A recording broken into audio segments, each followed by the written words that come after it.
আসসালামু আলাইকুম। কেমন আছেন সবাই? ওয়ালাইকুম আসসালাম ভাইয়া, ভালো আছেন ওয়ালাইকুম আপনি? আসসালাম। জি, আমিও ভালো আছি। আপনাদের দোয়ায়, আল্লাহর রহমতে। ওকে, মোটামুটি সবাই চলে আসছে আমাদের। যারা লাইভে দেখতেছেন একটু কমেন্ট করবেন যে দেখা এবং শোনা ক্লিয়ার আছে কিনা। শুরুতে কনফার্ম হয়ে নেই, সবকিছু ঠিক আছে কিনা, তারপর আমরা শুরু করব। যারা লাইভে আছেন ক্লিয়ার দেখতে পাচ্ছেন কিনা, শুনতে পাচ্ছেন কিনা,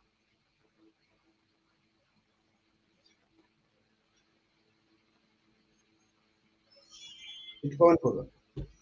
ওকে, আজকে আমরা খুব গুরুত্বপূর্ণ একটা টপিক নিয়ে আলোচনা করব। আমাদের ধারাবাহিক ক্লাস হয়ে আসতেছে, সেই সুবাদে আমরা হচ্ছে ডক্টর ফস্টাস এবং ম্যাকবেথ ভালোভাবে শেষ করতে পারছি, আলহামদুলিল্লাহ। আহ, তো আমরা গতদিন একটা ক্লাস করছিলাম ভল্পনের উপরে। সেটা হচ্ছে ভল্পনের রাইটার থেকে শুরু করে এটা হচ্ছে কমেডি অফ হিউমার, এই টাইপের বেসিক জিনিসগুলো নিয়ে আমরা আলোচনা করছিলাম, তাই না? জি ভাইয়া। আচ্ছা, তো আজকে মূলত আমরা ভল্পন, এটার যে মূল গল্পটা, মূল যে ড্রামাটা এখানে আসলে কি বলা হয়েছে বা কি ঘটছিল, এই জিনিসগুলো নিয়ে আলোচনা করব। আপনাদের শুরুতেই জানায় রাখি যে আমরা দীর্ঘদিন যাবৎ হচ্ছে যে ট্রাজেডি পড়ে আসতেছি। যেমন ডক্টর ফস্টাস আমরা পড়ছি, এটা ট্রাজেডি ছিল, মানে এখানে দুঃখের ঘটনা আমরা পড়ছি, আমরা ক্লান্ত, আমরা হচ্ছে শোকাহত হয়েছি, কষ্ট পাইছি। তারপর আমরা ম্যাকবেথ পড়লাম, এই ম্যাকবেথেও দেখা গেল একই রকম ঘটনা, আমরা সেখানেও কষ্ট পাইছি, তাই না? কষ্ট পান জি নাই? ভাইয়া। আচ্ছা, তো আমরা জানি জি ভাইয়া। মানুষের জীবনে দুঃখের পরেই সুখ আসে, সুখের পরে আবার দুঃখ। তো আমরা দীর্ঘদিন যাবৎ কষ্টের মধ্যে ছিলাম, অনেক শোকাহত হয়েছেন আপনারা, একটু মজা তো করার দরকার। সেই সুবাদে আজকে আমরা এই যে চমৎকার একটা কমেডি, কমেডি অফ হিউমার, এটা নিয়ে আজকে আলোচনা করব। আশা করি অনেক মজাদার হবে ক্লাসটা, অনেক কিছু আমরা শিখতে পারবো। তো এই মজাটা নেওয়ার জন্য অবশ্যই শেষ পর্যন্ত সবাইকে থাকতে হবে। যারা লাইভে দেখতেছেন আপনারা একটু দয়া করে কমেন্ট করেন যে কোন জায়গা থেকে জি ভাই। দেখতেছেন। এবং আপনাদের প্রতি রিকোয়েস্ট থাকবে, যারা লাইভে দেখতেছেন শুধু তারা না, যারা হচ্ছে আমাদের পেড ক্লাসে ক্লাস করেন না, পেড কোর্সে নাই, হচ্ছে আজকে ক্লাস করতেছেন, তাদের প্রতিও হচ্ছে রিকোয়েস্ট থাকবে আমার যে আপনারা পুরো ক্লাসটা করে তারপরেই বের হবেন। আপনাদের সময়টা আমি ইনশাল্লাহ নষ্ট করব না, যতটুকু সময় নিব আপনারা অবশ্যই কিছু না কিছু ইনফরমেশন পাবেন। তো সেই জন্য আপনাকে শেষ পর্যন্ত থাকতে হবে। এখন মনোযোগ থাকতে হবে অনেক বেশি। কত বেশি মনোযোগ? ধরেন আপনি বিদেশে থাকেন, 5 বছর 10 বছর পরে আপনি বাসায় ফিরছেন, বাসায় আসছেন। বাসায় আসার পরে আপনি আপনার বাবা মার কথাগুলা যত মনোযোগ দিয়ে শুনবেন, ধরেন মোবাইল টেলিফোন ভাই কোনো কিছু নাই, আমরা আদিম যুগে বাস করি। তো এতদিন পরে বাসায় ফেরার পরে আমাদের কিন্তু অনেক বেশি মনোযোগ থাকবে, বাবা মাদের অনেক অনেক কথা, ছোট ভাই বোনদের অনেক কথা জমা থাকে, এই কথাগুলো আমরা অনেক মনোযোগ দিয়ে কিন্তু শুনি। তো এতটা মনোযোগ ক্লাসের মধ্যে থাকতে হবে, তাহলে কিন্তু আপনারা পুরো ক্লাসটা শেষ পর্যন্ত করতে পারবেন, বিষয়গুলা বুঝতে পারবেন। আচ্ছা, আমরা শুরু করি। ভল্পন, ভল্পন নাকি ভল্পনি? ভলপন। ওয়েলকাম ভাই। ভল্পন, ভলপন। এটা কে লিখছে? Ben Ben Jonson. জনসন। আচ্ছা, ভালো কথা। এখন শুরুতে আমরা, যেহেতু একটা comedy of humour, comedy of humour আসলে কি, এটা একটা মেডিকেল টার্ম, এটা নিয়ে অনেক ডিটেল আলোচনা কিন্তু আমরা করছি। এই মানুষের শরীরে যে 4টা এলিমেন্ট থাকে বা সেটা দিয়ে যে গঠিত, এগুলার কোন যদি হচ্ছে ঠিক ব্যালেন্স প্রপোর্শনে না থাকে, সেক্ষেত্রে কিন্তু মানুষটা হচ্ছে অ্যাবনর্মালের মতো অ্যাটিটিউড করা শুরু করে, দেখা গেছে কারো রাগ বেশি, কারো লোভ বেশি, এই টাইপের ব্যাপারগুলো আমরা লক্ষ্য করি। এখন এই জিনিসগুলো আমরা আগেই জানে আসছি, এটার উদ্দেশ্য কিন্তু এটা আপনাদের শুরুতে জানা রাখি যে আমরা এখন যে ড্রামাটা করব, আমরা রিলেট করতে পারবো যে প্রত্যেকটা ক্যারেক্টারের মধ্যে আসলে সমস্যাগুলো কি। ঠিক আছে, আমরা মনোযোগ দিব, তাহলে আশা করি বুঝতে পারবো, কারণ কমেডি অফ হিউমার জিনিসটা কি, এটা আমরা আগে থেকেই জেনে আসছি। এখন আসেন, আমাদের যে ভল্পন, এটার মেইন ক্যারেক্টার হচ্ছে ভল্পন। ভল্পন মানে কি? দা ফক্স।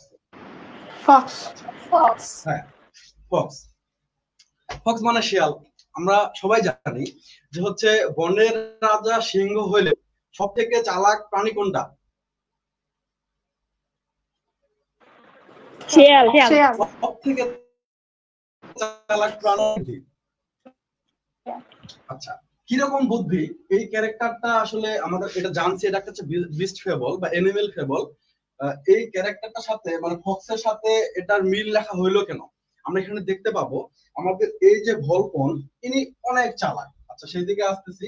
তার আগে এই ভল্কন হচ্ছেন একজন ধনী আর রিচ, লিখবেন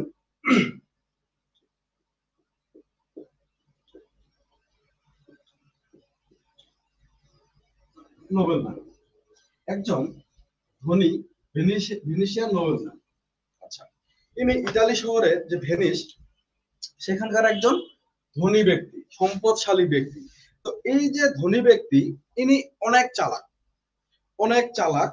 ইনার মোটামুটি তিনি অনেক বয়স্ক হয়েছেন, বয়স মোটামুটি হয়েছে, তবে একদম মানে বুড়ো যাকে আমরা বলি, বুড়া যাকে বলি এরকম টাইপের না, এত বয়স্ক হয় নাই, বাট মধ্য বয়স পার করছে, ঠিক আছে, বয়স্ক, মোটামুটি বয়স্ক একজন ব্যক্তি। তিনি হচ্ছেন ভেনিসিয়ান নোবেলম্যান, অনেক চালাক। এই যে চালাক, তিনি কত বেশি চালাক সেটা একটু আমরা জেনে নেই। আমরা দেখবো যে আমরা সাধারণত জীবনযাপন করার জন্য কি করি, বিভিন্ন জন বিভিন্ন পেশার সাথে নিযুক্ত হই। যেমন একজন কৃষক, তিনি চাষাবাদ করেন। আমাদের এই ভল্কন, তিনি কোনো চাষাবাদ করেন না, তিনি কোনো ব্যবসাও করেন না, তিনি কোনো শিক্ষকতা করেন না। এক কথায় তিনি কোনো পেশার সাথেই যুক্ত না, তিনি কোনো কিছুই করেন না। তাহলে কিভাবে তিনি লাইফ লিড করেন? আবার আমরা বললাম যে তিনি হচ্ছেন একজন ধনী ব্যক্তি, এমনি এমনি ধনী হয়ে গেল? এখন এই যে ভল্কন, তিনি এত বেশি চালাক, যেহেতু শেয়াল বলা হয়েছে দা ফক্স, ইনি বুদ্ধি খাটায়, বুদ্ধি খাটায় হচ্ছে তার সময়ে যে মানুষরা আছে তাদের কাছে বিভিন্ন রকম ট্রিক করে তাদের সম্পদগুলা নিজের কাছে নিয়ে আসতো। আমরা সেটা গল্পের মধ্যে যাব, তখন জানতে পারবো। তো তিনি অনেক বেশি চালাক ছিল, কত বেশি চালাক সেটা জানার জন্য আপনাকে গল্পটা পর্যন্ত থাকতে হচ্ছে। আচ্ছা, তো এই ব্যক্তি অনেক বেশি লোভী ছিল। মনোযোগ দিয়ে শুনবেন, আপনাদের শর্ট কোশ্চেনে এই জিনিসগুলো আসতেই পারে। তিনি অনেক বেশি লোভী ছিল। কত বেশি লোভী? তিনি সোনা প্রচুর ভালোবাসতেন। মনোযোগ দিবেন, সোনা তিনি অনেক বেশি ভালোবাসতেন। কত বেশি ভালোবাসতেন? তিনি তার ঘর ছিল, এই ঘরে সোনাগুলা সুন্দর করে সাজায় সাজায় রাখতো, এবং যে জায়গায় তিনি এই সোনাগুলা সাজায় রাখতেন এই জায়গাটাকে তিনি মনে করতেন এটা হচ্ছে মন্দিরের সমতুল্য। আচ্ছা, যারা আমরা হিন্দু ধর্মাবলম্বী আছি তারা কিন্তু এই হচ্ছে যে ঘরের মধ্যে মূর্তি রাখে, বিশেষ করে আপনারা যারা স্টুডেন্ট আছেন তাদের হচ্ছে সরস্বতী যে দেবী বা মূর্তি আছে সেটা আপনারা ঘরে কিন্তু রাখেন, অনেক সম্মানের একটা বিষয়। তো আমাদের এই যে ভল্কন, তিনি ঘরের যে জায়গাগুলোতে এই সোনা রাখতেন সেই জায়গাটাকে তিনি মনে করতেন এটা হচ্ছে আমার মন্দির, এবং তিনি প্রতিনিয়ত প্রত্যেকদিন সকালে উঠেই এই সোনাগুলার পূজা করতেন। আচ্ছা, তিনি সোনার পূজা করতেন, তার কাছে মনে হইতো যেগুলো হচ্ছে পূজনীয় বস্তু, অনেক দামি একটা মূল্যবান বস্তু। কত দামি? তিনি যে হচ্ছে আমাদের রোমান গডেস ভেনাস যে আছে ইনার সাথে কম্পেয়ার করতেন এই যে গোল্ড, এই গোল্ডকে। সেই সাথে তিনি এই যে গোল্ড, এই গোল্ডকে বলতেন he addresses gold as the sun of sun. তিনি সূর্যের যে সান অফ সান, সূর্যের সন্তান মনে করতেন আমাদের এই গোল্ডকে, ঠিক আছে? মনোযোগ দিবেন, বিষয়গুলো মনোযোগ না দিলে বুঝতে পারবেন না। তো তিনি সোনাকে মনে করতেছেন সূর্যের সন্তান, এবং তিনি সেই সাথে আরো বলেন যে the sun is brighter than the father. এই যে সান মানে হচ্ছে আমাদের সোনা বা গোল্ড, এই গোল্ড হচ্ছে সূর্যের থেকেও বেশি উজ্জ্বল। ভাবা যায় তার সোনার প্রতি তার অ্যাটিটিউড বা দৃষ্টিভঙ্গিটা কিরকম ছিল, তিনি সোনাকে কিভাবে পছন্দ করতেন, বা হচ্ছে এটা তার কাছে কতটা গ্রহণযোগ্যতা পাইছিল। আচ্ছা, তো সেই সাথে তিনি এমনটা মনে করতেন যে সোনা মূলত হচ্ছে মানুষের জীবনে এত বেশি গুরুত্বপূর্ণ যে এটা ফ্যামিলি বা ফ্রেন্ডসদের থেকেও মানুষকে বেশি সুখী করতে পারে। আচ্ছা, সেই সাথে তিনি আরো এমন মনে করতেন যে যদিও সোনা কথা বলতে পারে না, বাট যদি কোনো ব্যক্তির কাছে সোনা থাকে তাহলে সেই ব্যক্তিটা যাই বলুক না কেন মানুষ সেটা শুনতে বাধ্য। ধরেন আমি অনেক ধনী একজন ব্যক্তি, ঠিক আছে, আমার কাছে অনেক সোনা দানা আছে। এখন আমার সমাজে স্ট্যাটাসটা অনেক বেশি হবে, সবাই আমাকে সম্মান করবে। আমাদের সমাজে এটা আমরা দেখি যে হচ্ছে যারা অনেক বেশি ধনী ব্যক্তি, তাদের আমাদের ভালো লাগুক বা না লাগুক, আমরা কিন্তু তাদের কথা শুনতে পছন্দ করি বা শুনতে চাই, এমনটা হয়। আচ্ছা, তো তিনি সোনাকে এরকম মনে করতেন। তিনি আরো বলতেন এই যে সোনা, এই সোনা দিয়ে হেলকে হেভেনে পরিণত করা সম্ভব। ভাবা যায় নরককে তিনি স্বর্গে পরিণত করতে পারবেন। ভাই বাস্তবে কিন্তু এখন সেটা হচ্ছে। দেখেন আমাদের সমাজে যদি কারো বেশি টাকা থাকে, দেখা গেছে যে তিনি কোনো অপরাধ একটা করছেন, অপরাধের শাস্তি তাকে দেওয়া হয়েছে, কিন্তু তিনি টাকা দিয়ে শাস্তি তো পাচ্ছেনই না, খুব তাড়াতাড়ি বের হয়ে চলে আসতেছেন, এমনটা কিন্তু এখন হচ্ছে। তো তিনি, তার কনসেপ্টটা এরকম ছিল যে যার কাছে সোনা থাকবে সে তার কাছে সব পাওয়ার থাকবে, বা সে হচ্ছে সবকিছু, আর কোনো কিছু লাগবে না, এরকম একটা চিন্তা ভাবনা তার মধ্যে ছিল। তো সব মিলায় তিনি ছিলেন অনেক বেশি চালাক এবং লোভী। আচ্ছা, এটা গেল আমাদের প্রথম ক্যারেক্টার এবং মেইন ক্যারেক্টার ভোলপন। তারপর আসেন মস্কা, খুব চমৎকার একটা ক্যারেক্টার মস্কা। মস্কা হচ্ছে দ্য প্যারাসাইট।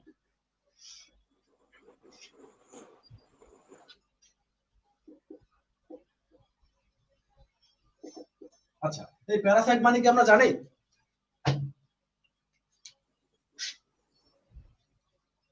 পরজীবী। পরজীবী।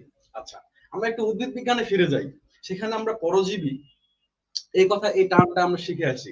পরজীবী বলতে আমরা কি বুঝি বলেন তো, কেউ পারেন নাকি? যারা অন্যের উপর নির্ভর করে গন্ধ জীবিকা উদ্ভিদের নির্বাহ উপর করে। ডিপেন্ড করে বেঁচে থাকে। আচ্ছা, আমরা পরগাছার কথা শুনছি। পরগাছা কি? একটা গাছের উপরে দেখা গেছে আরেকটা গাছ হয়েছে, এবং সেই গাছটা ওই যে গাছটার উপরে হয়েছে ওই গাছটার খাদ্য খেয়ে কিন্তু বেঁচে থাকতেছে। ঠিক এরকম একটা ক্যারেক্টার যেটা হচ্ছে মস্কা, এটা হচ্ছে ফ্লাই। ফ্লাই মানে হচ্ছে মাছি, ঠিক আছে। প্যারাসাইট, প্যারাসাইট এখানে এই যে আমাদের মস্কা, এনার কিন্তু হচ্ছে জন্মের কোনো ঠিক নাই, তিনি তার বাবা মাকে এই টাইপের এগুলো কিন্তু কোনো ঠিক ঠিকানা নাই, ঠিক আছে। এবং সে হচ্ছে আমাদের যে ভোলপন, এই ভোলপনের হচ্ছে সার্ভেন্ট। এখন শুধু সার্ভেন্ট বলা ভুল হবে, সার্ভেন্ট হলো ভাই সমতুল্য এবং চিফ মিনিস্টার আমরা বলতে পারি। এক কথায় তিনি অনেক বুদ্ধিমান।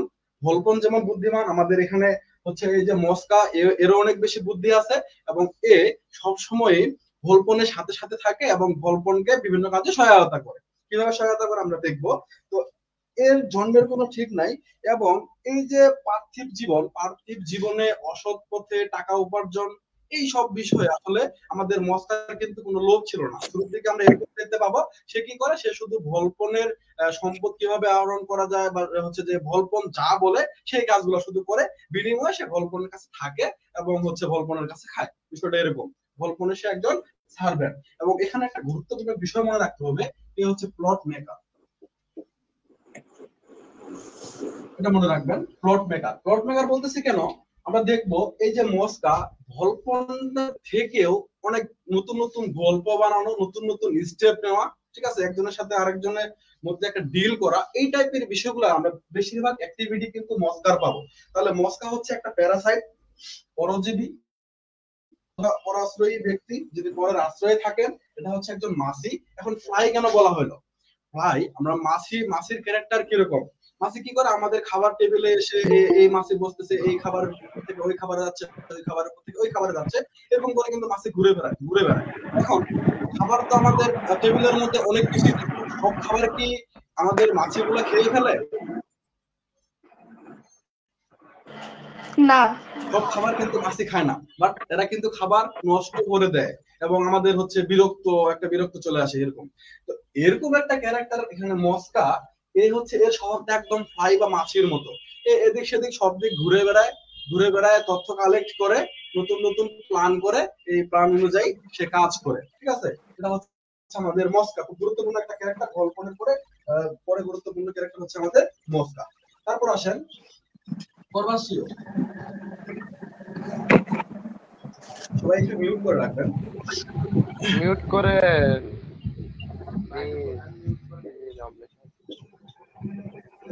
আচ্ছা, কর্বাসিও এটাকে, এটা হচ্ছে আমাদের এনিমেল ক্যারেক্টার যদি বলতে যাই, কর্বাসিও হচ্ছে রাভেন। রাভেন মানে কি? কোন কাক? আর কাক। মিঠুন আহমেদ ভাই কাক। মিউট দেন। হ্যাঁ, জনাব ডাকাক। ডার কাক। আচ্ছা, ডার কাক মনে রাখবেন, আমরা আসবো এই বিষয়গুলো আমাদের দরকার লাগবে।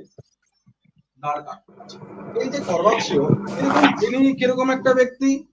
ভাই সবাই বিরক্ত করে। ইনি হচ্ছে ভরপুরের বয়স বেশি। আপু মিউট করেন।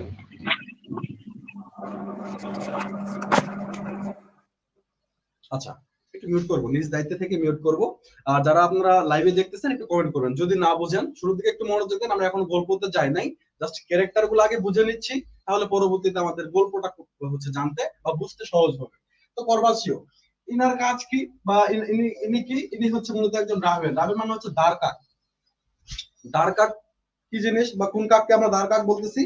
দ্বার কাক হচ্ছে মূলত একদম কুচকুচে কালা, পুরো শরীর একদম কালা, ঠিক আছে, এবং এর ঠোঁটটা একটু বড়, তো এবং সাইজও একটু বড়। এই কাকটাকে আমরা বলতেছি রাভেন। এই করবাসীয় এই ব্যক্তিটা, ইনি হচ্ছে ভলপনের থেকে ইনার বয়স বেশি। ভলপন যত বয়স্ক তার থেকেও বেশি বয়স্ক আমাদের এই করবাসীয়। বাট ইনার যে ধারণা যে হচ্ছে ভলপন যতদিনে মারা যাবে, তিনি মারা যাওয়ার পরেও বা তার থেকেও বেশি দিন বাঁচবে আমাদের এই করবাসীয়। এবং এই ক্যারেক্টারটার মধ্যে আমরা একটা গুরুত্বপূর্ণ জিনিস দেখতে পাবো, সেটা হচ্ছে যে এই লোক লোভে পড়ে তার যত সম্পত্তি আছে সব সম্পত্তি ভোলপনকে দিয়ে দেয়। আচ্ছা, ভোলপনকে দিয়ে দেওয়ার উদ্দেশ্য হচ্ছে যে সেখান থেকে সে বেনিফিটেড হবে। তো বেনিফিটেড হয়ে সেই সম্পদগুলো সে তার সন্তানকে দিবে, এরকম একটা চিন্তাধারা তার ছিল। আচ্ছা, তো এই চিন্তা থেকে যে সে তার সব তার তার নিজের সন্তানকে সম্পদ না দিয়ে তার সব সম্পদ ভোলপনকে দেয়, এবং তার এই আশাটা ছিল যে আমি বেশি দিন বাঁচবো ভোলপনের থেকে, এবং পরবর্তীতে আমার সব সম্পদগুলা কিন্তু আমার ছেলেকে দিব। এখন এখান থেকে আমরা একটা শিক্ষা নিতে পারি। দেখেন, এই যে ক্যারেক্টারটা, তিনি অলরেডি ভলপনের থেকে বেশি বয়স্ক করবাচ্ছিও, তারপরও তিনি আশা রাখেন যে আমি আরো বেশি দিন বাঁচবো। সে তার নিজের সন্তানকে কিন্তু সম্পদ দিল না। আমাদের বাবা মারা সম্পদ কার জন্য করেন? সন্তানদের জন্য। সন্তানদের জন্য। বাট তিনি সন্তানদের জন্য করছেন, কিন্তু তার সম্পদটা তিনি ভলপনকে দিলেন লোভে পড়ে। তার নিজের সন্তানকে কিন্তু সম্পদটা দিলেন না। এখন এখানে একটা কথা আমার বলতে ইচ্ছা করতেছে, যে হচ্ছে আমার বাবা মা সবসময় কিন্তু একটা কথা আমাকে বলে, যে হচ্ছে সন্তানদের জন্য সম্পদ না করে সন্তানকে যদি সম্পদ করা যায়, এটা কিন্তু সব থেকে ভালো। এখন দেখেন আমাদের এখানে যে করবাসীয়, সে কি করলো? সে তার সন্তানকে সন্তানের জন্য অবশ্য মূলত সে হচ্ছে তার সন্তানকে সম্পদ না দিয়ে সব সম্পদ ভোলপনকে দিয়ে বেশি সম্পদ পাবে, ভোলপনের সব সম্পদ গুলাই পাবে। আচ্ছা, এখানে একটা কথা বলতে আমি ভুলে গেছি, আমাদের যে ভোলপন, এই ভোলপনের কিন্তু কোনো উত্তরাধিকারী নাই, তার কোনো স্ত্রী নাই, তার কোনো সন্তান নাই, ঠিক আছে। তিনি এমন একজন ব্যক্তি, এবং এই কারণে ভোলপন যদি মারাও যায় তাহলে তার সম্পদগুলো পাবে এরকম কোনো ব্যক্তি যেহেতু নাই, সে কারণে সেখানে সে অনেক ট্রিক খাটায়, সেদিকে আমরা অবশ্যই আসবো। এটুকু মনে রাখেন, তার কোনো সন্তান ছিল না। তো এখানে আমরা যেটা দেখলাম যে আমাদের করবাসীয় তার সন্তানকে হচ্ছে যে সম্পদ না দিয়ে ভোলপনকে দেয়, এবং পরবর্তীতে বেশি সম্পদ যেন পায়। এখন ধরেন যে আপনি আপনার সন্তানের জন্য অনেক সম্পদ করলেন, বাট আপনার সন্তান যদি মানুষের মতো মানুষ না হয়, সে দেখা গেছে যে আহ, সে অবৈধ কোনো কিছু করতেছে, সে অনৈতিক কাজে জড়াই গেছে, ঠিক আছে, নৈতিক গুণাবলী তার মধ্যে নাই, সে এডিক্টেড হয়ে গেছে, এই টাইপের বিষয়গুলো কিন্তু হইতে পারে। একটা জীবন চালাইতে গেলে অনেক টাকার দরকার পড়ে না ভাই, কোটি কোটি টাকার দরকার পড়ে না। তো এরকম যদি হয়, আপনি যদি কোটি কোটি টাকার সাম্রাজ্য গড়ে তুলেন, সেই সম্পদ সেই সন্তানের যে এডিক্টেড হয়ে গেছে বা অনৈতিক কাজে জড়াই গেছে, তার কিন্তু ধ্বংস করতে খুব বেশি সময় লাগবে না। কি লাগবে? না। সময় একদমই লাগবে না। তাহলে আপনি যদি আপনার সন্তানকে বা বাবা মারা যদি সন্তানদেরকে সম্পদ হিসেবে গড়ে তোলে, মানুষের মতো মানুষ করে তোলে, তাহলে সে হচ্ছে যে অর্থ উপার্জন করতে পারে, এবং সে অনেক সম্পদ আহরণ করতে পারতে পারে, ঠিক আছে। তো এখানে আমরা ঠিক উল্টা বিষয়টা দেখি আমাদের এই গর্ভাশয়ের ক্ষেত্রে, সে হচ্ছে আমাদের বলপন থেকেও বয়সে বড়। আচ্ছা, তারপর আসেন করভিনো। এখানে মনে রাখবেন গর্ভাশয় ক্যারেক্টার হচ্ছে দার কাক রাভেন। এরপর হচ্ছে করভিনো।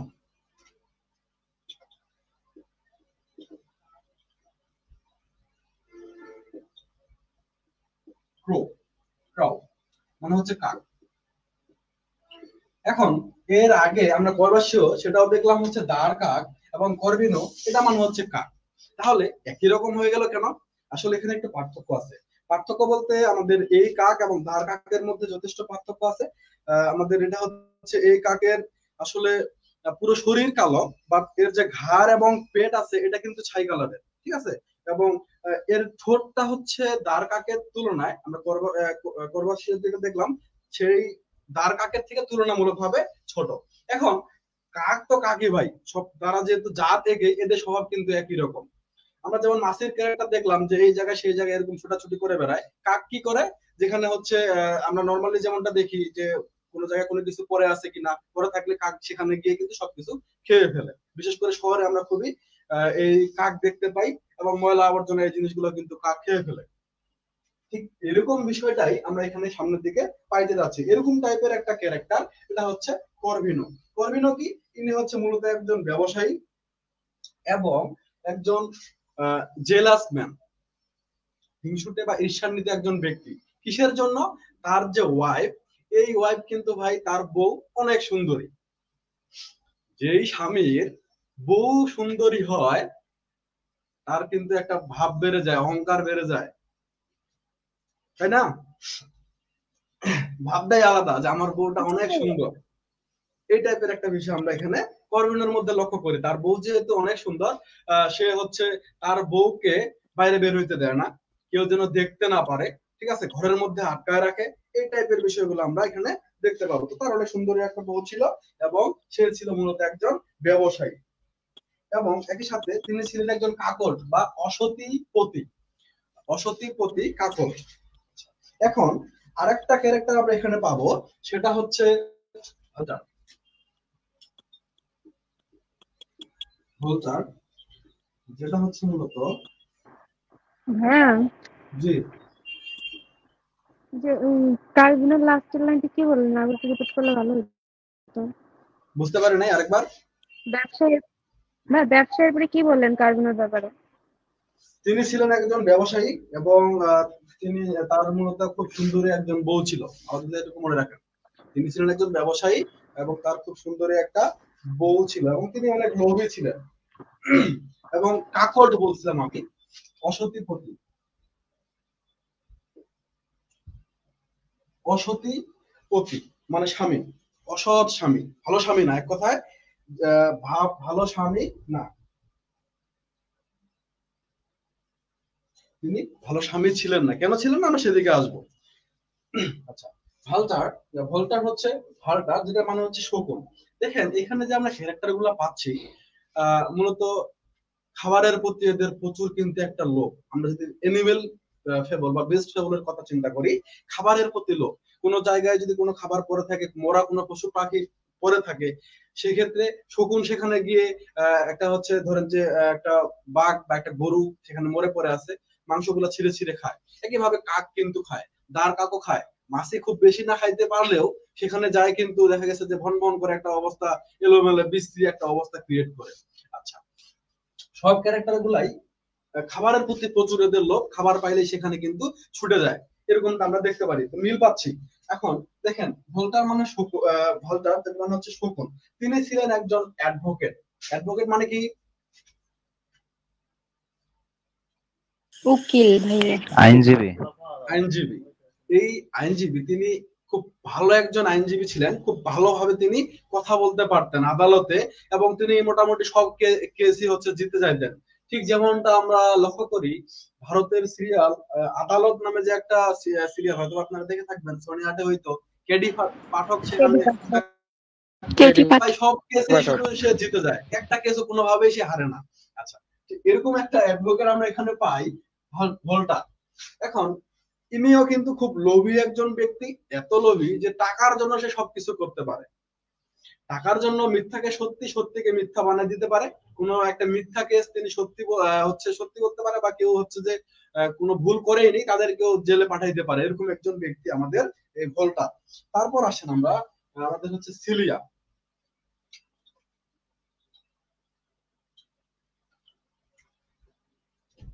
এখন আমরা ক্যারেক্টারের মধ্যে আছি, ক্যারেক্টার গুলো শুধু একটু কষ্ট করে মনে মনে রাখেন, তারপর আমরা গল্পের মধ্যে যাব। কারণ সিলিয়া হচ্ছে আমাদের যে করবিনো, এই করবিনোর ওয়াইফ হলো সিলিয়া। আমরা জানি এই সিলিয়া হচ্ছে অনেক সুন্দরী, কারণ আমরা আগেই বলছি করবিনোর যে ওয়াইফ বা বউ, স্ত্রী, তিনি অনেক সুন্দরী ছিলেন।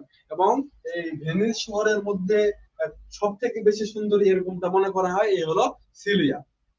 তারপর এখানে আরো ক্যারেক্টার পাবো, গুরুত্বপূর্ণ একটা ক্যারেক্টার বোনারিও। আপনারা একটু কষ্ট করে লিখে নেন বোনারিও। এই বোনারিও হচ্ছে ওই যে করবাসীয় ছিল, করবাসীয় ছেলে। তার মানে এই বোনারিওকে সম্পদ থেকে বঞ্চিত করেন তার বাবা। এই হচ্ছে বোনারিও, এ হচ্ছে করবাসীয়র যে করবাসীয়র ছেলে। তারপর এখানে কয়েকটা মাইনর ক্যারেক্টার আমরা পাবো। আমরা ক্যারেক্টার গুলো সম্পর্কে একটু জেনে নেই, আমাদের ব্রিফ কোশ্চেনে কাজে লাগবে, বাট পুরো ড্রামাটা জুড়ে এদের খুব বেশি ইনভলভমেন্ট আমরা পাবো না। এই ক্ষেত্রে তাদের হচ্ছে কমেডি করার ক্ষেত্রে তাদের গুরুত্বপূর্ণ ভূমিকা আমরা দেখতে পাবো। যেহেতু এটা আমাদের কমেডি অফ হিউমার, একটা ঘটনা হাস্যোজ্জ্বল করতে গিয়ে, মজাদার করতে গিয়ে সেখানে কিছু ক্যারেক্টার অ্যাড করতে হয়। এই টাইপের কিছু ক্যারেক্টার আমরা শুধু একটু কষ্ট করে লিখে নেই, তারপর আমরা মূল গল্পে যাচ্ছি। এই পর্যন্ত যে কয়েকটা ক্যারেক্টারের কথা বলছি এগুলো হচ্ছে খুব মোস্ট ইম্পর্টেন্ট ক্যারেক্টার। তারপর মাইনর ক্যারেক্টার খুব বেশি গুরুত্বপূর্ণ না, আমরা ড্রামাটার মধ্যে খুব বেশি দেখতেও পাবো না, এই ক্যারেক্টার গুলো একটু আমরা লিখে নিই বা জানে নিই। স্যার পলিটিক উডবি, তিনি কি ছিলেন? তিনি ছিলেন হচ্ছে একজন ইংলিশম্যান। কিরকম ইংলিশম্যান? রিডিকিউলাস, হাস্যকর। দেখেন, হাস্যকর ridiculous Englishman. Sir politic would-be, inner wife ছিল লেডি উডবি।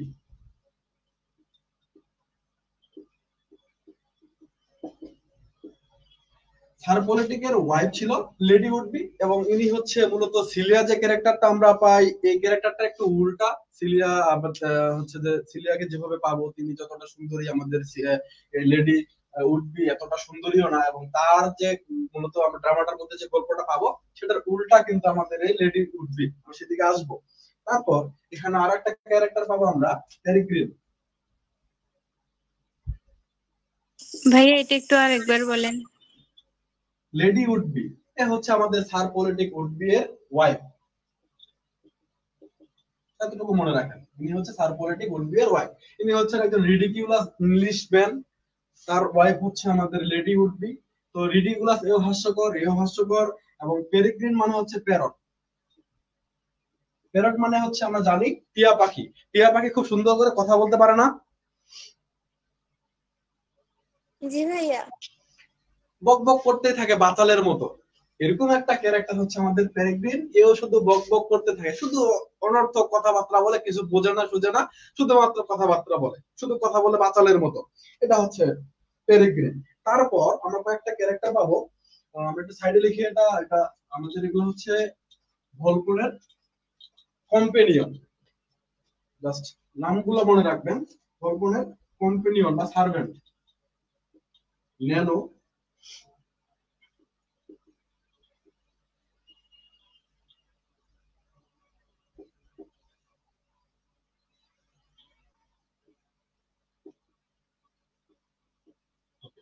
এই তিনজন মূলত হচ্ছে আমাদের যে ভলপন তার চাকর। তার সাথে সবসময় মাঝে মধ্যে আমরা তাদেরকে দেখতে পাবো। এবং এই ক্যারেক্টার গুলো শুধুমাত্র আমাদের পুরো ড্রামাটাকে মজা দেওয়ার জন্য, অডিয়েন্সদের উদ্দেশ্যে মজা ফানি করে তোলার জন্য এদেরকে ইউজ করা হয়েছে। ঠিক যেমনটা আপনারা রিলেট করতে পারবেন, আমরা যখন বাংলা মুভি দেখি, বাংলা মুভিতে কিছু কিছু হাসির সিন করার জন্য, হাসির দৃশ্য অডিয়েন্সদেরকে দেওয়ার জন্য দিলদারকে ইউজ করা হইতো। দিলদারকে চিনেন? হ্যাঁ ভাইয়া। জি ভাই। জি ভাইয়া। দিলদার, এই যে দিলদার ক্যারেক্টারটা, এ কি করতো? এর আসলে কোনো তেমন মুখ্য ভূমিকাই ছিল না, পুরো একটা মুভির মধ্যে তার কোনো গুরুত্বপূর্ণ পার্ট আমরা দেখতে পাই না। বাট সে হচ্ছে শুধু শুধু মানুষদেরকে হাসায়। এই টাইপের একটা ক্যারেক্টার বা এই টাইপের ক্যারেক্টার গুলো হচ্ছে এগুলো আমাদের টোটাল যেগুলো বললাম, যে পলিটিক উডবি, তারপর হচ্ছে আমাদের ন্যানো, এই তিনজন তার সার্ভেন্ট ছিল। এবং এরা হচ্ছে এখানে হিজড়া ছিল, ক্যাস্ট্রো, ন্যানো, এরা হচ্ছে উভলিঙ্গ ছিল। ঠিক আছে। আরেকটা ক্যারেক্টার, এটা লাস্ট ক্যারেক্টার, এটা মনে রাখবেন,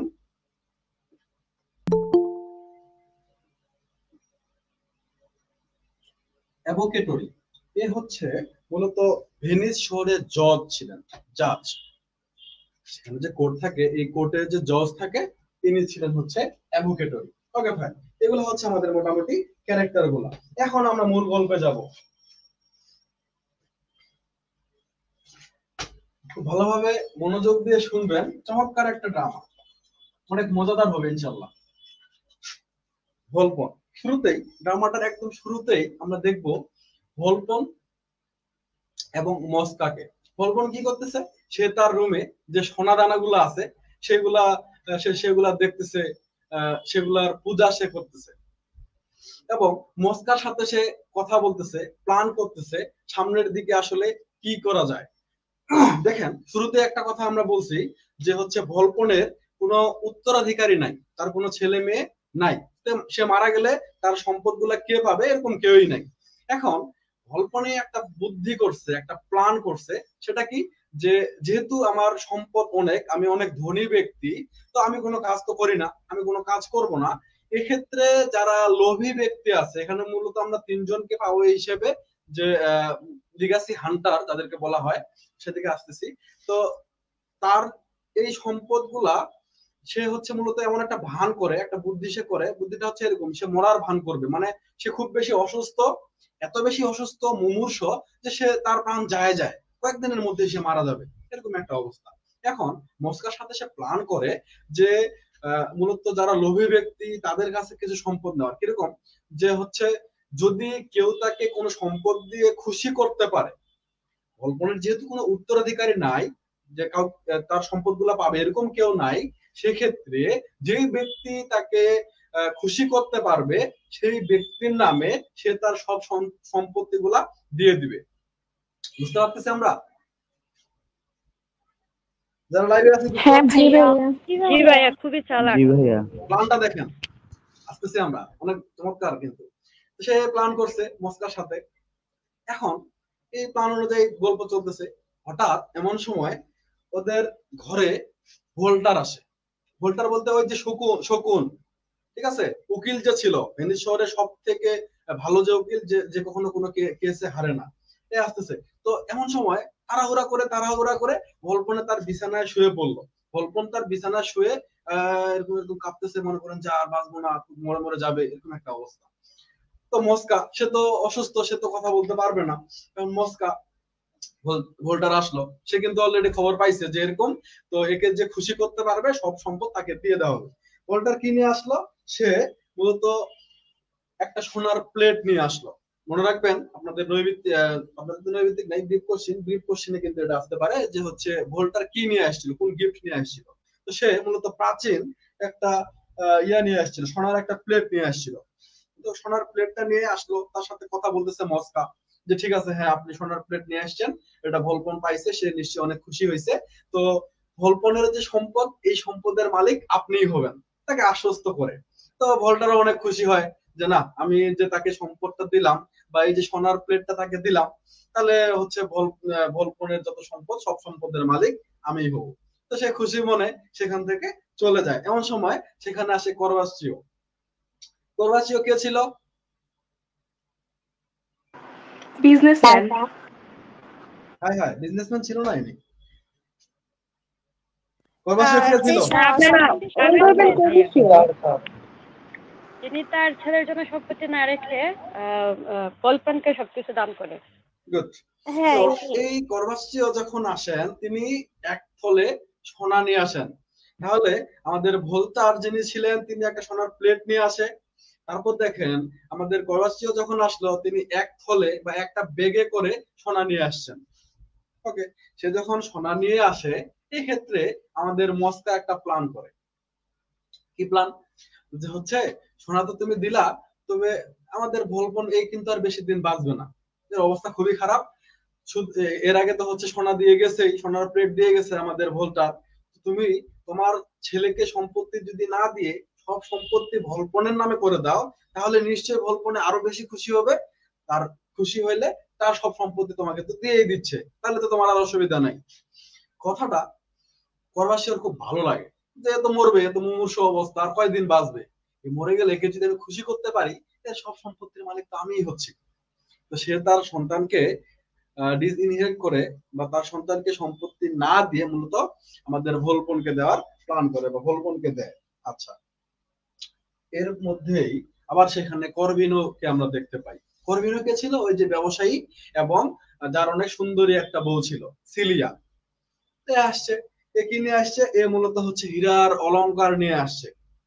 দেখেন, সবাই কিন্তু খুব মূল্যবান মূল্যবান সম্পদ নিয়ে আসতেছে। ভলপনের কাছে উদ্দেশ্য হচ্ছে একটাই, কি সেটা? যে ভলপনকে খুশি করা। খুশি করে কি হবে? খুশি করে লাভটা হচ্ছে এই, তার যত সম্পদ সব সম্পদ আমার নামে করে দিবে।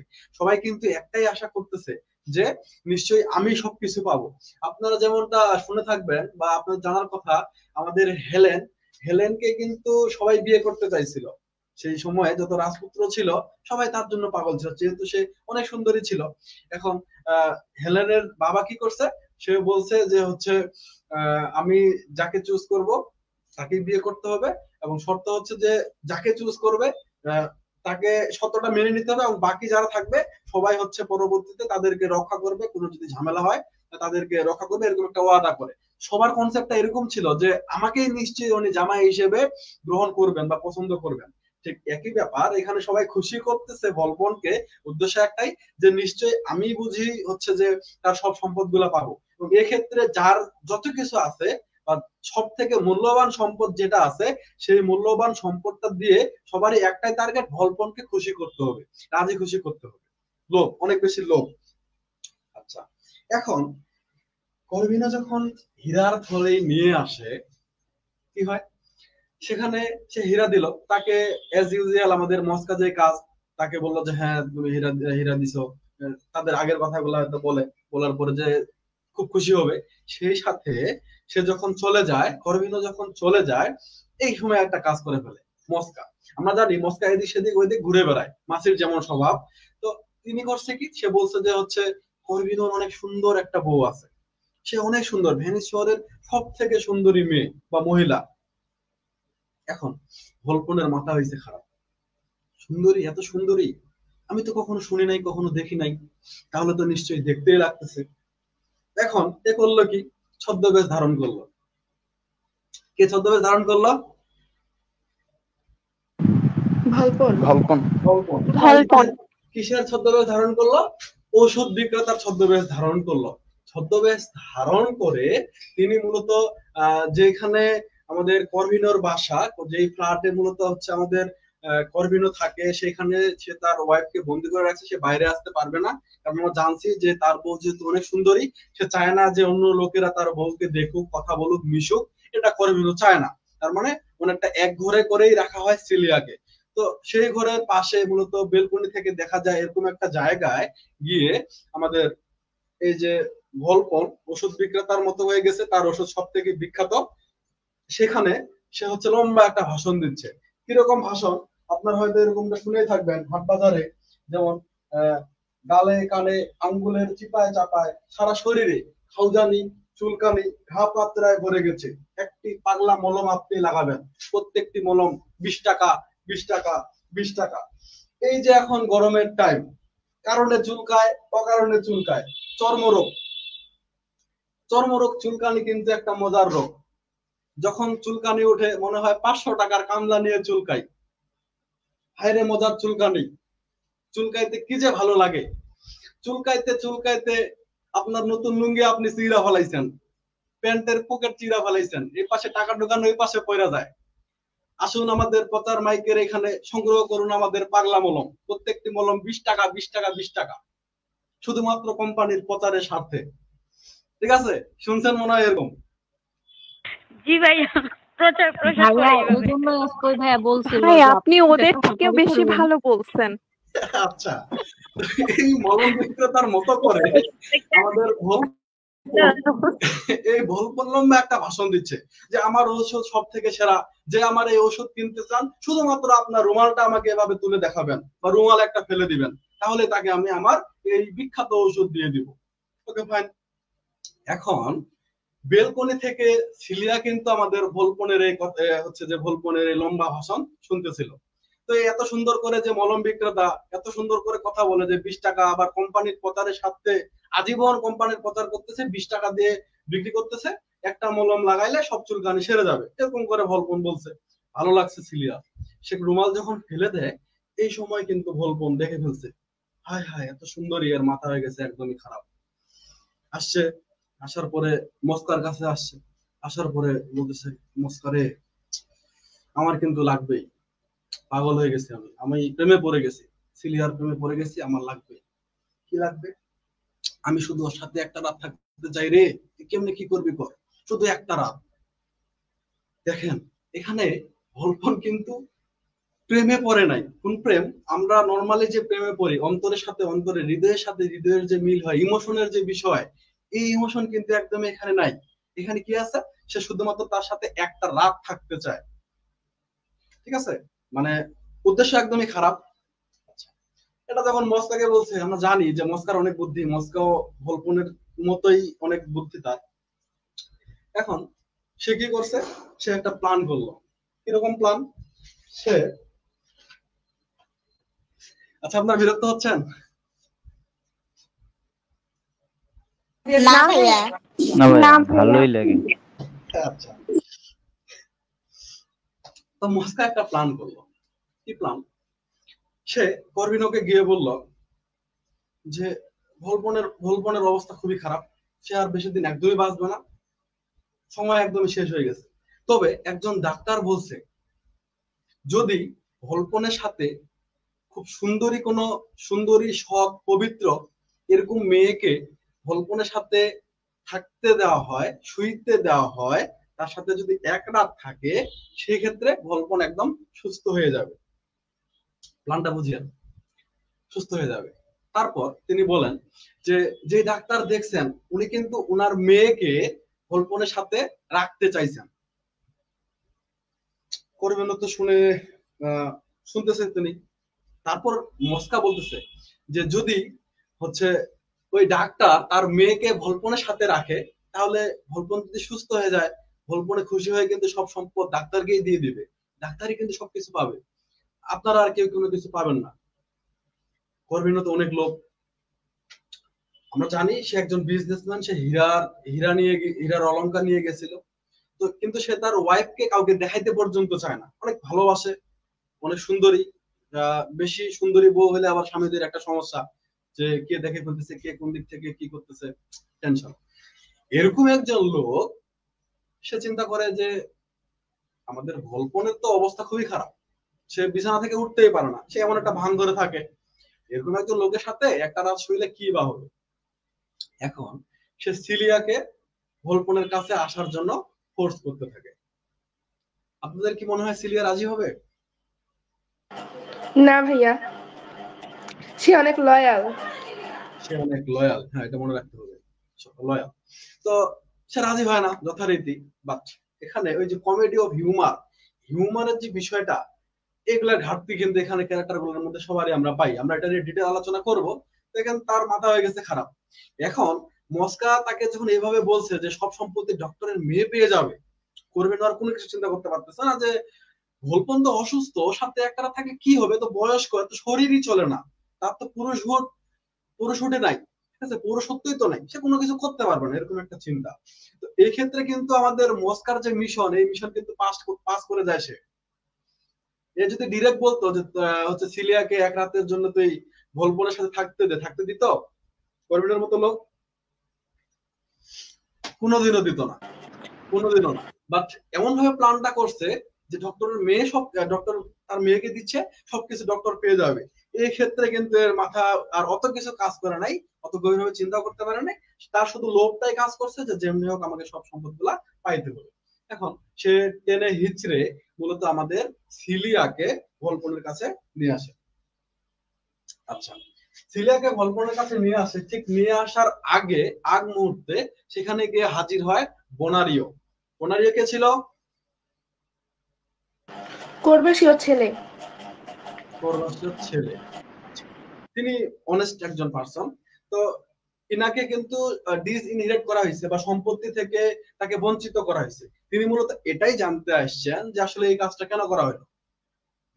এখন এখানে হয়ে গেছে ঝামেলা। দেখেন বোনারিও চলে আসছে, এই সময় আবার করবিনো তার ওয়াইফ সিলিয়াকে নিয়ে চলে আসছে, একটা ঝামেলার বিষয় হয়ে গেল। এখন মস্কা তো এই বিষয়গুলোতে অনেক পারদর্শী, অনেক চালাক একজন ব্যক্তি। এ করছে কি, এ হচ্ছে আমাদের বনারিওকে বলছে যে আহ, তুমি, তোমার বাবা আসবে ততক্ষণ পর্যন্ত তুমি ওই যে কাপবোর্ড বা আলমারি, এই আলমারির পিছনে তুমি লুকায় থাকো, আমি না বলা পর্যন্ত তুমি বের হবা না। তো করবিনো সিলিয়াকে নিয়ে আসছে, রুমে ঢোকা হয়েছে। এখন ভলপন, করবিনো চলে গেছে, রাত থাকার কথা এখানে বলা হয়েছে যেহেতু, তো তার সাথে থাকবে। এখন সিলিয়াকে ভলপন হচ্ছে কনভিন্স করতেছে থাকার জন্য এবং অন্তরঙ্গ মুহূর্ত পার করার জন্য। এখন এমন সময় সিলিয়া তো কোনোভাবেই রাজি হচ্ছে না। যখন আর একদমই রাজি হচ্ছে না, কোনোভাবেই রাজি করানো যাচ্ছে না, সেই সময় ভোলপন তার, সে যে এখনো তরতাজা আছে, সুস্থ আছে, শক্তিশালী একজন পুরুষ, এটা দেখা যায়। সে কি করে, সে সিলিয়াকে রেপ করতে চায়। সে রেপ করতে চায়, ধস্তাধস্তি করে রেপ করবে, এরকম একটা মুহূর্ত। তো যেহেতু ওই যে আলমারির পিছনে আমাদের বনারিও লুকায় ছিল, সে কিন্তু সব বিষয়টা পর্যবেক্ষণ করতেছিল বা দেখতেছিল। তো সে সেখান থেকে বের হয়ে আসে। বের হয়ে আসে, সে কি করে, সে সিলিয়াকে বাঁচায় এবং সেখান থেকে নিয়ে পালায়। ভালো। এখন ভোলপন আর মস্কা পড়ে গেল মহা চিন্তায়, যে এখন তো সবকিছু ফাঁস হয়ে যাবে, এখন তো পড়বো আমরা বিপদে। এটা থেকে কেমনে বাঁচা যায়, কেমনে বাঁচা যায়, চিন্তায় পড়ে গেছে তারা। তো বুদ্ধি বের করে ফেললো। এখন তারা কি করলো, তারা হচ্ছে আমাদের যে করবাসীয় ছিল, করবাসীয়কে বলে যে তার ছেলে বনারিও, সে হচ্ছে ভোলপনের উপরে আক্রমণ করে, তাকে অনেক মারধর করে এবং সিলিয়ার সাথে চক্রান্ত করে মূলত ভোলপনকে দোষী সাব্যস্ত করার চেষ্টা করে, যেহেতু তাকে সম্পত্তি থেকে বঞ্চিত করা হয়েছে এই রাগের কারণে। যখন এটা শুনে আমাদের হচ্ছে করবাসীয়, সে অনেক রেগে যায় যে হ্যাঁ, আমি সম্পত্তি দিলাম, দেওয়ার পরে আমার সন্তান এসে আমার যে এতদিনের প্ল্যান, আমার যে স্বপ্ন, আমি সব সম্পদগুলা পাবো, এখন তো ভলপন অনেক রেগে গেছে, তাহলে তো আমি আর পাচ্ছি না। সে অনেক রেগে গেছে এবং রাগ করে তার সন্তানকে ত্যায্য পুত্র করে দেয়, বনারিওকে ত্যায্য পুত্র করে দেওয়া হলো। এবং একই সাথে তারা ভোল্টারের কাছে যায় এবং ভোল্টারকে বলে যে এরকম এরকম ব্যাপার, নিশ্চয়ই তারা হচ্ছে কোর্টে মামলা করবে আমাদের জন্য, তারা হচ্ছে মূলত বনারিও সিলিয়াকে নিয়ে একটা চক্রান্ত করছে। ঠিক আছে, তাও সেও শুনলো, বিষয়টা কোর্টের মধ্যে গড়াইলো এবং এই সময় সিলিয়া এবং বনারিও কোর্টে হচ্ছে পুরো বিষয়টা আলোচনা হচ্ছে। তো কোর্টের মধ্যে আমরা জানি এই যে ভোল্টার, এর সাথে কেউই পারে না, খুব মানে কথা দিয়ে হারাবে এরকম ব্যক্তি নাই, এবং সে হচ্ছে সব কেসে মোটামুটি জয় লাভ করে, খুব পারদর্শী তিনি, কোনো কেসে নরমালি হারেন না। এখন এই কেসটা গেছে, এখন এখানে আমাদের যে করবাসীয় করভিনো এবং তার পক্ষে আছে আমাদের ভোল্টার, সবাই কিন্তু তার পক্ষে, কারণ একটাই, লোভ। ঠিক আছে, সম্পদ পাবে এই লোভেই সবাই কিন্তু মিথ্যা সাক্ষী দিচ্ছে। এখন মিথ্যা সাক্ষী দেওয়াতে আমাদের এখানে কিন্তু ভোলপন এবং হচ্ছে মস্কা, এদের কোনো দোষী হইলো না, এরা হচ্ছে এদের কোনো দোষী সেখানে পাওয়া গেল না, তাদেরকে ছেড়ে দেওয়া হইলো।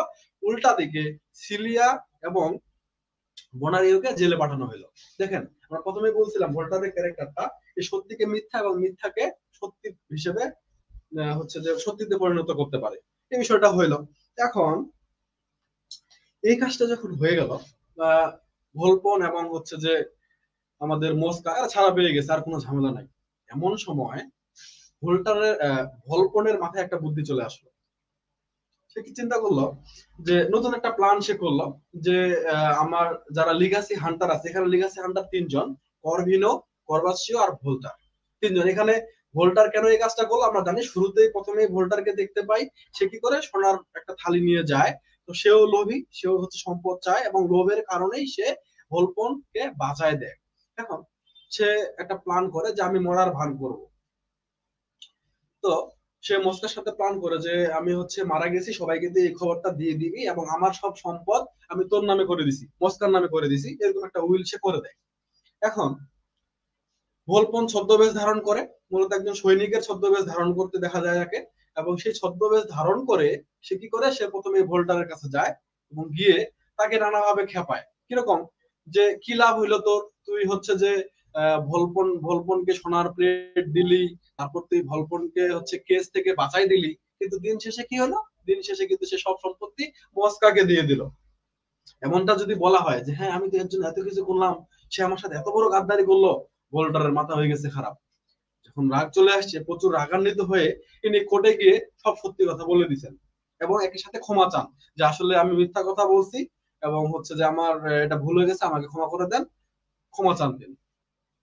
এখন মস্কাকে সম্পত্তি দিয়ে দেওয়া হয়েছে।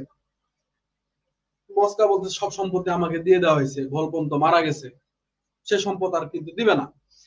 কারণ যখন দেখতেছে যে সবকিছু সত্যি ফাঁস হয়ে গেল, সব সম্পত্তি মস্কার কাছে যাচ্ছে এবং পরবর্তীতে মস্কাও ঝামেলার মধ্যে পড়তেছে, এরকম একটা সিচুয়েশনে সম্পত্তি যখন চলে যাবে, হাতছাড়া হয়ে যাচ্ছে, এই সময় আমরা ভলপনকে দেখতে পাই। সে হচ্ছে ছদ্মবেশেই ছিল, সে ছদ্মবেশ ছেড়ে বাইরে বের হয়ে আসে। বাইরে বের হয়ে আসে, সব সত্যি কথা স্বীকার করে দেয় যে হ্যাঁ এই কাজগুলো আমি করছি। তাহলে সব যখন স্বীকার করে দিল, তখন কিন্তু আমাদের সিলিয়া এবং বনারিও তারা ছাড়া পায়, জেল থেকে ছাড়া পায়। এবং বনারিও হচ্ছে তাকে যে ত্যায্যপুত্র করা হয়েছিল এবং সম্পত্তিগুলা তার কাছ থেকে নেওয়া হয়েছিল, সব সম্পত্তি তাকে ফিরিয়ে দেওয়া হয়। এখন কোর্টের মধ্যে যখন সব সত্যি ফাঁস হয়ে গেল, তখন কিন্তু তাদেরকে শাস্তি দেওয়ার পালা। আপনাদের মনে রাখতে হবে কাকে কোন শাস্তি দেওয়া হয়। প্রথম শাস্তি হলো মস্কার। আচ্ছা, আপনাদের ক্ষেত্রে যদি এরকম হইতো, আপনি যদি কোনো কোর্টের বিচারক হইতেন, সেক্ষেত্রে মস্কাকে কি শাস্তি দিতেন বলুন দেখি?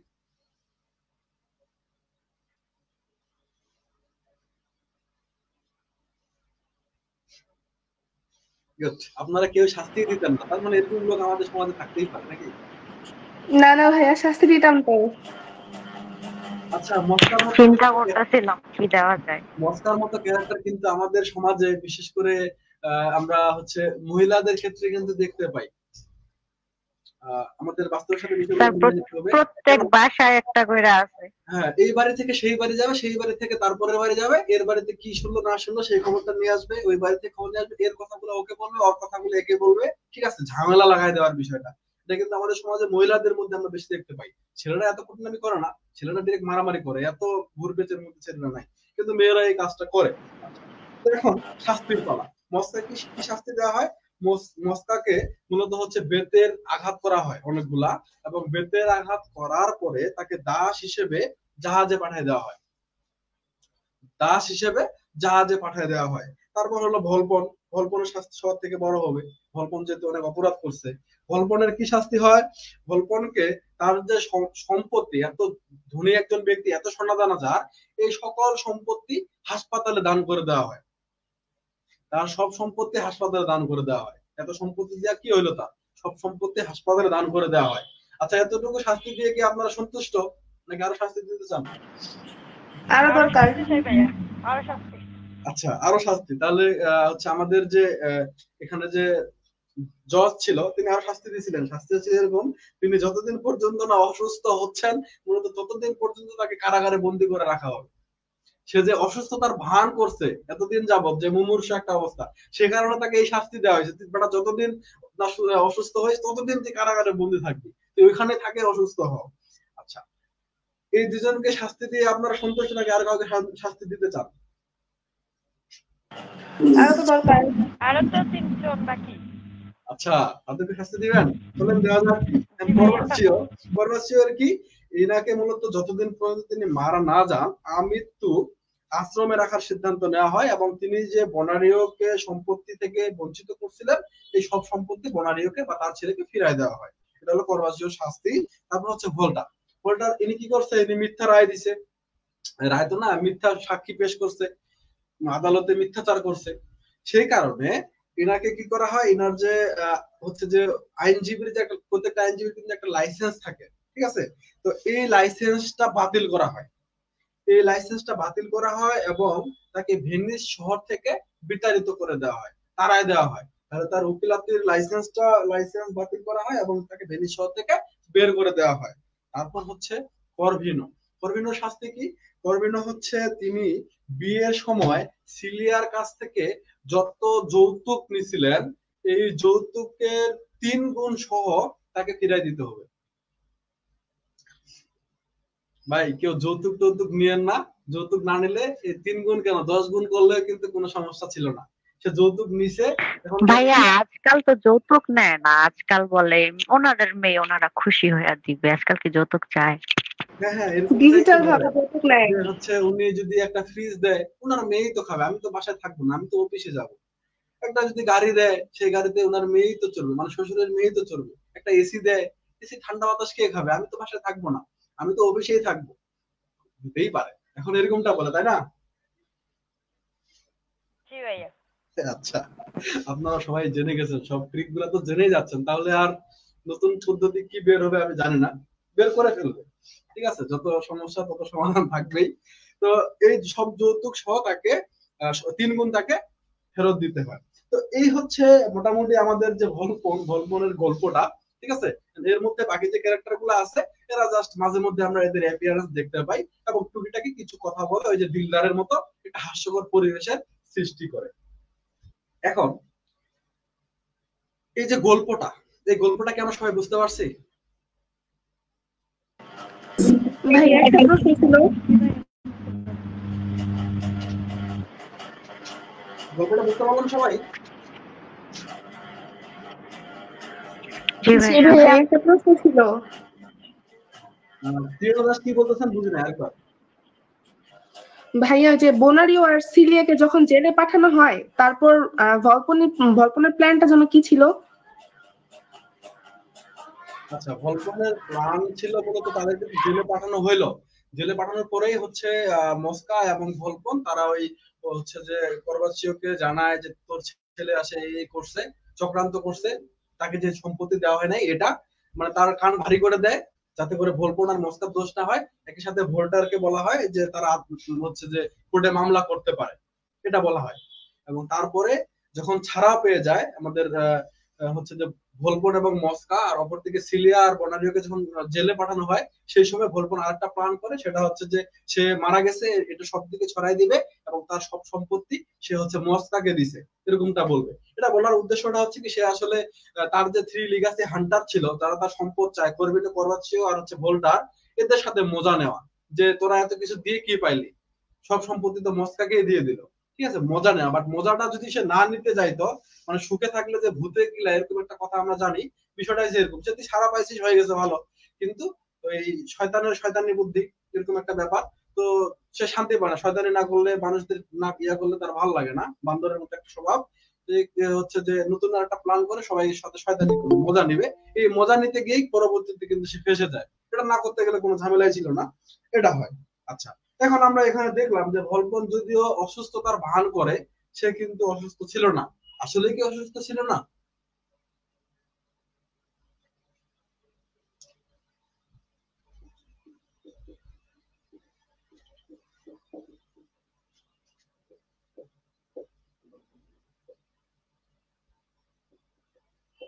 আমরা কি এটা বলতে পারি? জি ভাইয়া। এগুলো এখন আমাদের চিন্তার বিষয়, আমরা কিন্তু নর্মালি এই বিষয়গুলো টার্মগুলো খুঁজে পাবো না, আমাদের যথেষ্ট বয়স হয়েছে আমরা চিন্তা করতে শিখছি। দেখেন সে নর্মালি অসুস্থতার ভান করলো, সে কিন্তু প্রকৃতপক্ষে একদম অসুস্থই ছিল। তার সম্পদের প্রতি এত বেশি লোভ ছিল, এই লোভের কারণে সে আসলে অ্যাবনর্মাল হয়ে গিয়েছিল। শুধুমাত্র ভলপন যে অ্যাবনর্মালিটি তার মধ্যে দেখতে পাই, অস্বাভাবিক যে আচরণ এই এটা বিষয়টা এরকম না। এখানে আমরা যে যতগুলো ক্যারেক্টার দেখতেছি সবাই হচ্ছে অ্যাবনর্মাল। দেখা গেছে যে সম্পত্তির লোভ এত বেশি, সম্পদের লোভ, সম্পদ পাওয়ার জন্য যার যেটা সব থেকে মূল্যবান জিনিস সে সেটা কিন্তু দিয়ে দেয়। যেমন ভোল্টার তার সব থেকে মূল্যবান বিষয় বা তার পেশাটা, সেখানে সে হচ্ছে ইয়া করে, গাদ্দারি করে। তারপর করবাচিও তার সম্পত্তি যতটুকু আসলে সেটা তার সন্তানকে না দিয়ে তাকে দিয়ে দেয়। করবিনো আমরা জানি যে সে তার ওয়াইফকে নিয়ে খুবই জেলাস এবং হচ্ছে তাকে খুব ভালোবাসে, কাউকে সে দেখতে দেয় না। এবং যখন আমাদের ভলপন ছদ্মবেশে গিয়ে ওষুধ বিক্রি করে, ওষুধ বিক্রি করার জন্য দেখতে যায়, এই যে রুমাল ফেলে দিয়েছিল এটা কিন্তু করবিনো দেখতে পায় এবং এই কারণে তার উপরে অনেক হচ্ছে যে বকাঝকা করে এবং তালাবদ্ধ করে কিন্তু ঘরের মধ্যে রেখে দেওয়া হয় আমাদের সিলিয়াকে। বাট পরবর্তীতে লোভে পড়ে তার এই ওয়াইফকেই সে আবার ভলপনের কাছে নিয়ে যায়। আচ্ছা, এটা হলো আমাদের মানুষদের মধ্যে যে গল্প এটা। এখন এটা আমরা এনিমেল, আমাদের বেস্ট ফেবল বা এনিমেল ফেবলের সাথে কিভাবে রিলেট করতে পারি বিষয়টা একটু দেখেন, সেটাও আমাদের গল্পের মধ্যেই পড়ে যায়। এই ভলপন হচ্ছে দা ফক্স, একটু মনোযোগ দিবেন, এই ফক্স। আচ্ছা, এই শিয়াল যদি মারা যায়, মারা গেলে তার শরীরে তো মাংস আছে নাকি? হ্যাঁ ভাইয়া। এই মাংস আসলে খাবে কে? এটাই সম্পদ, মনে করেন সম্পদ। একটা কাকের জন্য সম্পদ, একটা কাকের জন্য সম্পদ কি হইতে পারে? তার জন্য সোনা দানার দরকার নাই। কিন্তু এনিমেলের দ্বারা এটা কিন্তু আমাদের বেন জনসন কিভাবে আসলে রিলেট করছেন বা এটা ফেস্টিভ্যাল হইলো কেন, এনিমেল নামগুলা তিনি দিলেন কেন, এদের স্বভাবগুলো প্রথমত এনিমেলের মতো এবং এখানে বিষয়টা মিলাই নেন। যে শেয়াল এ যদি এই অসুস্থতার ভান করতেছে মানে এ মারা যাবে, মারা গেলে তার এই সম্পত্তি বা তার তিনি মারা গেলে তার শরীরের যে মাংস এটা আসলে খাবে কি, আমরা বিষয়টা মনে রাখতে পারি, বুঝতে পারি। তো এখানে মাছি মাছি হচ্ছে প্যারাসাইট বা ফ্লাই এর স্বভাবে এরকম, এ কিন্তু বেশি খাইতে পারে না। একটা শিয়াল মারা গেলে তার শরীরে যত মাংস আছে সে দেখা গেছে যে আমরা যদি যেভাবে মাংস রান্না করি এক টুকরাও খাইতে পারবে না একটা মাছ, তাই না? সে জাস্ট ওই উপরে উপরে একটু মুখ দিয়ে বেরাবে, একটু ইয়া করবে, শেষ। তো এখানে সে হচ্ছে সে কারণে আমাদের মস্কা প্রথমে কিন্তু আমরা কোনো লোভ পাই না, লোভ দেখতে পাই না, সে শুধু খেয়ে পরে বাঁচতে চায় ভোলপনের সাথে। বাট এখানে মনে রাখতে হবে যখন আমাদের ভোলপন তার সব সম্পত্তি মস্কার নামে দিয়ে দেয় তখন কিন্তু সে সেটা দিতে আর চায় না, এবং সে খুব ভাবনে যে আমার নামে তো উইল করে দিছেই, আর ভোলপন তো মারা যাওয়ার ভান করছে, তাহলে সে তো আর সামনে আসতে পারতেছে না। তখন কিন্তু তার মনে লোভ জন্মায়, সেও লোভী। একটা সময় গিয়ে আমরা তাকেও লোভী, শেষের দিকে লোভী দেখতে পাই। এখন এর যে এ মারা গেলে এর শরীরটা কে কে খাবে? এখানে আমরা পাই হচ্ছে করবাসীয় বা রেভেন, কাক, তারপরে ক্রো বা হচ্ছে যে করভিনো, তারপরে ভোল্টার, শকুন, হ্যাঁ ভোল্টার। এই যে ক্যারেক্টার গুলা, এই সব ক্যারেক্টার গুলা মিলে এর মারা যদি যায় তাহলে এরা কিন্তু সবাই লাভবান হচ্ছে, একাই সবকিছু ভোগ দখল করবে, এরকম একটা চিন্তা ভাবনা, ঠিক আছে? তো এনিমেলের এই বৈশিষ্ট্যগুলা আমাদের এই ক্যারেক্টার গুলার মধ্যে আমরা যেহেতু পাই, সে কারণে এটাকে বেস্ট বলা হচ্ছে। এটা নিয়ে আমরা অবশ্যই পরবর্তীতে বিস্তারিত আলোচনা করব। তো এই হচ্ছে আমাদের বিস্টেবল এবং এর যে গল্প সেটা। এখন কি আমরা সবাই বুঝতে পারলাম গল্পটা? জি ভাইয়া। জি ভাইয়া। আচ্ছা, আপনাদের ক্লাস কেমন লাগলো? যারা লাইভে আছেন একটু জানান দেখি। একদম বলছে আমিও যৌতুক নিব না। ভাইয়া আমরা মলম বিক্রিটা আবার শুনতে চাই। হ্যাঁ অনেক সুন্দর ছিল, বেস্ট পার্ট। তাহলে তো আমার মলম বিক্রি করা শুরু করে দেওয়া উচিত নাকি? ভালো লাভবান হবো যদি সবার ভালো লাগতেছে। তার আগে তো আমাদের চুলকানির রোগ বানাইতে লাগবো, নয়তো আপনার বিক্রি হইব না। ভাইয়া অরিজিনাল মলম বিক্রেতার থেকেও আপনারটা সুন্দর হয়েছে। কিন্তু ভাইয়াকে অনেক প্রফেশনাল মনে হয়েছে। আপনারা যদি রুমাল ফালায় দেন তাহলে আমি আপনাদের বেলকনির পাশে গিয়ে গিয়ে এরকম মলম বিক্রি করবো ভাই, কথা দিলাম। সবার বাড়িতে বাড়িতে যায় ভাইয়া? না বাড়িতে তো যাওয়া যাবে না, বাড়িতে গেলে তো আবার হচ্ছে আপনাদের বাবা মারা পিটুনি দিবে, কারো হাজবেন্ড থাকলে করবিনের মতো হাজবেন্ড থাকলে তো আবার হচ্ছে যে পিটুনি দিবে, বকাঝকা করবে, এই কাজ করা যাবে না। বাড়ির পাশে বেলকনির পাশে ভাইয়া অনলাইনে করতে পারেন, এখন তো ডিজিটাল যুগ, অনলাইনে করতে ভাইয়া পারেন। তাহলে কি এখন থেকে মলম বিক্রি করলে দৌড় মেরে বারান্দায় যাব দেখার জন্য সেটা জাহিদ ভাই কিনা? হ্যাঁ হ্যাঁ হ্যাঁ, তারপর একদম একদম ছদ্মবেশ নিয়ে যাইতেও পারি, বলা যায় না, ভোলপনের মতো। কিন্তু ভাইয়া আমরা সবাই তো সিলিয়া, একদম পিওর লয়াল গার্ল। তাহলে তো বিপদ আছে ভাই, সাবধানে থাকেন। আরো যদি একটা মস্কা পাওয়া যায় তাহলে তো ঘটনা ঘটে যাবে। আচ্ছা, হ্যালো স্যার, বেচা বিক্রি কেমন হলো? হ্যাঁ অনেক বিক্রি হয়েছে, কাস্টমার অনেক পাওয়া গেছে। আমাদের জাপান ভাই আসছে, ফ্রিতে দিয়ে দেন কিছু কিছু মানুষদের। হ্যাঁ হোম ডেলিভারি পাঠানো হবে, সমস্যা নাই, আমরা হচ্ছে নাম্বার টাম্বার নিচ্ছি, ব্যাপার না। আচ্ছা, এখানে আমাদের শুধুমাত্র যে একটা গল্প বিষয়টা এরকম না, এখানে বেন জনসন যেটা করতে চাইছেন সেটা হচ্ছে যে তার কন্টেম্পোরারি সমসাময়িক যে হচ্ছে সমাজের যে অবস্থা, ওভারঅল যে কন্ডিশন ছিল সেই কন্ডিশনটা তিনি ফুটাই তুলতে চাইছেন। আচ্ছা একটু বিষয়গুলো মিলাই নেন, রিলেট করে নেন। দেখেন আমাদের প্রথমত পড়ছি আমরা ডক্টর ফস্টাস, তারপর পড়লাম ম্যাকবেথ, আজকে পড়লাম হচ্ছে ভলপন।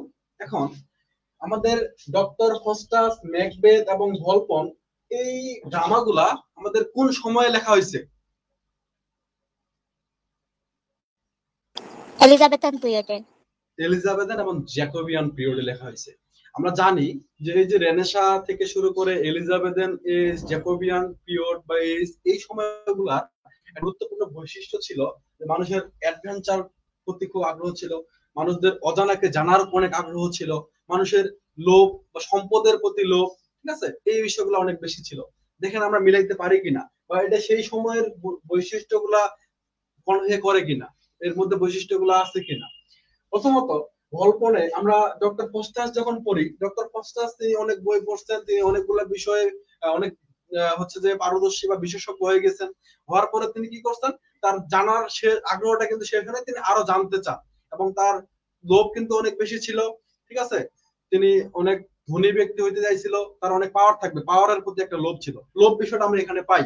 এবং পরবর্তীতে তিনি যখন হেলেনকে দেখেন, হেলেনকে তিনি কিন্তু হচ্ছে যে তার সাথে প্রেম করতে চায়। হ্যাঁ, এবং কি বলে, give me a kiss and make me immortal, sweet Helen বলে বলে, মনে পড়ে?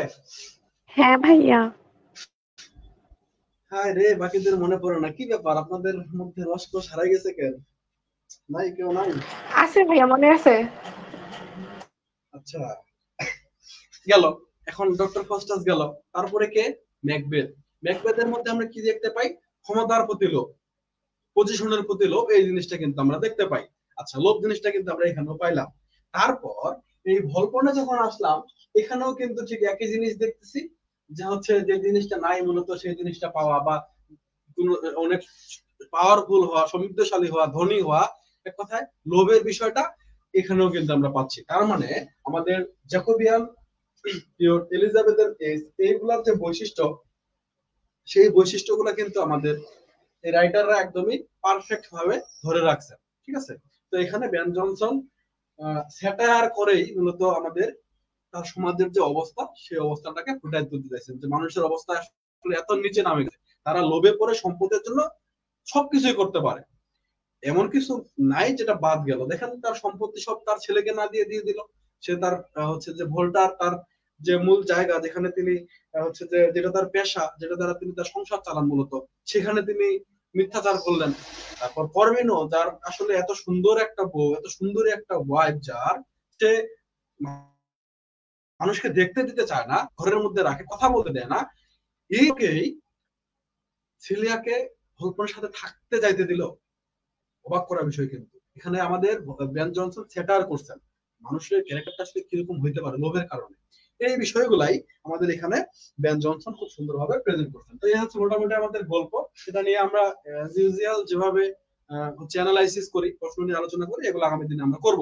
এখন মূলত আজকে ক্লাস শেষ করব। শেষ করার আগে একটু বলেন আপনারা সবাই ক্লাস কেমন লাগলো, যারা লাইভে আছেন ক্লাস কেমন লাগলো একটু জানান। আর একটা কথা আমি বলতে চাই, আপনারা কমেন্ট করেন যারা লাইভে দেখতেছেন। তার একটা কথা বলি, আমাদের জুন মাসের ক্লাস শুরু হচ্ছে থার্ড ইয়ার 9 তারিখে। থার্ড ইয়ারের ক্লাস শুরু হচ্ছে 9 তারিখে। তো আমাদের কোর্স ফি হচ্ছে 400 টাকা। আপনারা সবাই জানেন, যারা আছেন রেগুলার তারা তো জানেনই, যারা নতুন দেখতেছেন তাদের উদ্দেশ্যে বলতেছি, মাত্র 400 টাকা। এবং প্রতি মাসে ক্লাস হয় টোটাল 24টা, 12টা মেইন ক্লাস, 12টা হচ্ছে শর্ট ক্লাস, সেই সাথে এক্সাম থাকে একটা, এবং কুইজ থাকে একটা। এই হচ্ছে মোটামুটি আয়োজন, সাথে আমাদের হ্যান্ডনোট গুলো থাকে। ওকে, এই তো আপনারা চাইলে কেউ অ্যাডমিট হইতে পারেন, আমাদেরকে ইনবক্সে জানাইতে পারেন। এখন আপনারা একটু জানান যে আপনাদের ক্লাস কেমন লাগলো, সবাই যারা মিটে আছেন। ভাইয়া আজকের ক্লাস বেশ মজা লাগছে, আর ওষুধ বিক্রেতা হইলে তো প্রতিদিন আরো মজা হবে। আচ্ছা, ওষুধ বিক্রেতা। ওকে, তো আজকে মূলত শেষ করব, আর আলোচনা না বাড়াই। যারা লাইভে দেখতেছেন, হ্যাঁ অনেক অনেক ভালো লাগছে। তো নেক্সট ক্লাস দেখার আমন্ত্রণ থাকলো। নেক্সট যেদিন ক্লাস আছে ক্লাস করবো আমরা ঠিক সময় সময় যদি ডিউ থেকে থাকে সময় জানাই দেওয়া হবে, কোনো সমস্যা নাই। তো ভালো থাকবেন সবাই, সুস্থ থাকবেন। আমি একটু পরে পিডিএফ দিয়ে দিচ্ছি, সেখান থেকে হোমওয়ার্ক করবেন। শেষ করলাম। আল্লাহ হাফিজ, আসসালামু আলাইকুম। আসসালামু আলাইকুম ভাইয়া। ওয়ালাইকুম আসসালাম। ভাইয়া আসসালামু আলাইকুম।